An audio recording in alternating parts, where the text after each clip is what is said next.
there! Did you know that you can pour a stacking and resolving gel at the same time, or that you can pour them on separate days? Today we're sharing 4 handy tips for hand casting an SDS-page gel that we think everybody should know. Tip number 1.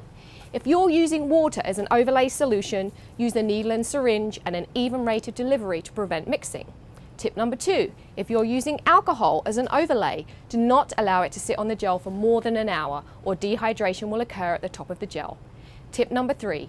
You can pour your stacking and resolving gels on separate days. Simply place 5 ml of 1 in 4 diluted running buffer on the top of your resolving gel after washing away the overlay solution with deionized water. And lastly, if you're in a big hurry, the stacking and resolving gel can be poured at the same time without an intermediate step that requires an overlay solution.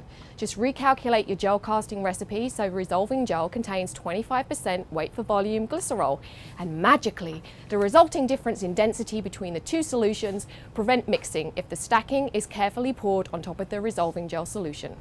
That's it for this episode of LabNotes. We're always excited to hear from you, so send us your tips and suggestions for future episodes to labnotes@biorad.com.